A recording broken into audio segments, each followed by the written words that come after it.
Chapter 8. The startling object was no other than Lucy, covered from head to toe in wet mud. To explain the situation, we must return to the moment when the 3 children went out to play, and the small demons that had possessed Maggie's soul at the beginning of the day. Tom was also newly angered with his sister after she spilled his drink, so he took Lucy and went off to look for toads, leaving Maggie behind. Lucy was pleased that Tom was so nice to her, but she felt bad that Maggie couldn't also see the fat toad they found. She ran back to her cousin, calling her to come and see. Maggie turned away from her.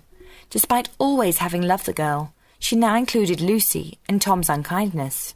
She was beginning to think she would like to make Lucy cry by slapping or pinching her. She couldn't do that to Tom. Lucy had returned back to Tom's side. He suggested they walk over to the pond to look at the fish. They had been told not to leave the garden, but the temptation was too much.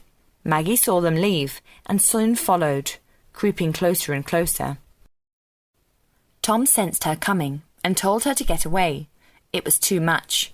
Maggie's passions took over, and she reached out and pushed poor Lucy into the mud. Tom slapped Maggie on the arm and ran to pick up Lucy, who lay crying helplessly. Maggie hid behind a tree. Usually she was instantly sorry after a rash deed, but this time she was glad that she did it. Why should she be sorry? "I'm going to tell Mother," said Tom loudly, as he and Lucy walked away. He brought Lucy to the door of the kitchen and told the maid to tell their mother that Maggie had pushed her. It suddenly occurred to him that he could also be blamed, so he quickly ran off. The maid brought Lucy to the parlour and told them what Tom had said.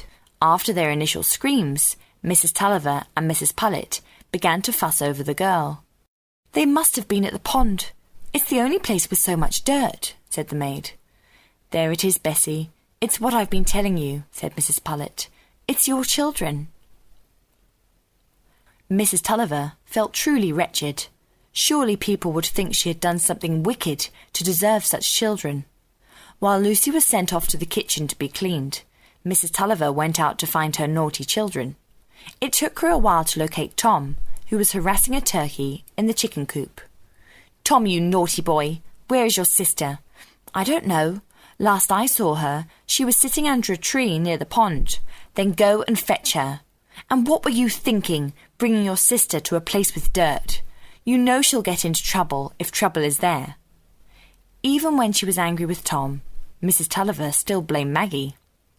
She watched Tom walk off toward the pond. She suddenly felt afraid. "My children are always drawn to water," she said to herself. "They'll drown some day."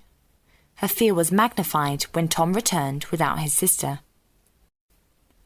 A terrified search for the child followed, and Mrs. Tulliver started to worry she had drowned in the pond. Tom decided that Maggie had probably just gone home.